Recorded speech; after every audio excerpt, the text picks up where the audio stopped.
একই ব্যক্তির দুই দেশের পাসপোর্ট থাকার কারণে সেই ব্যক্তিকে আটক করল কৈলাসহর থানার পুলিশ। ঘটনা কৈলাসহরের ইমিগ্রেশন চেকপোস্টে ধৃত ব্যক্তিকে সোমবার কৈলাসহর আদালতে প্রেরণ করেছে পুলিশ। এই ঘটনায় তীব্র চাঞ্চল্য তৈরি হয়েছে গোটা কৈলাসহর থানা এলাকায়। রবিবার বিকেল নাগাদ রিপন দাস নামে এক ব্যক্তি বাংলাদেশ থেকে বৈধভাবে অর্থাৎ বাংলাদেশের পাসপোর্ট এন্ট্রি করে কৈলাসহর ইমিগ্রেশন চেকপোস্টে আসে। কৈলাসহর ইমিগ্রেশনে আসার পর রিপন দাসকে দেখে ইমিগ্রেশন অফিসার হাবিলদার নিরঞ্জন মজুমদারকে সন্দেহ হবার পর রিপন দাসের সাথে থাকা ব্যাগ তল্লাশি করে। তল্লাশির সময়ে রিপন দাসের কাছে বাংলাদেশ এবং ভারতের দুই দেশের পাসপোর্ট পাওয়া যায়। দুটো দেশের পাসপোর্টই রিপন দাসের নামেই ছিল।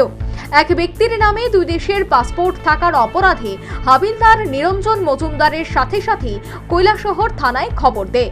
খবর পাওয়া মাত্রই কৈলাসহর থানার পুলিশ ইমিগ্রেশন চেকপোস্টে গিয়ে রিপন দাসকে গ্রেফতার করে থানায় নিয়ে আসে এবং ধৃত রিপন দাসের সাথে পাওয়া দুদেশের পাসপোর্টগুলো পুলিশ বাজেয়াপ্ত করে। ধৃত রিপন দাসের নামে পাসপোর্ট অ্যাক্টে কৈলাসহর থানায় ইমিগ্রেশন অফিসার হাবিলদার নিরঞ্জন মজুমদার একটি মামলা করেন। মামলা নম্বর 112/2024। যে কৈলাসহরের আইসিপি আছে ইমিগ্রেশন চেকপোস্ট, ওখান থেকে একটা লোককে সন্দেহজনকভাবে ধরে নিয়ে আসে। এই লোক নাম হচ্ছে রিপন দাস। রিপন দাস অ্যাকচুয়ালি কালকে বাংলাদেশ থেকে পাসপোর্ট মারফতেই ফিরছিলেন। ফেরার পথে ওনার যে লাগেজ বা বিলঙ্গিংস আছে এসব চেক করতে গিয়ে আরো এক্সট্রা একটা পাসপোর্ট সঙ্গে পাওয়া গেছে, যেটা বাংলাদেশের পাসপোর্ট বলে দেখা যায়। তখন এক ব্যক্তির নামে দুইটা পাসপোর্ট পাওয়াতে ওনাদের সন্দেহ হয়।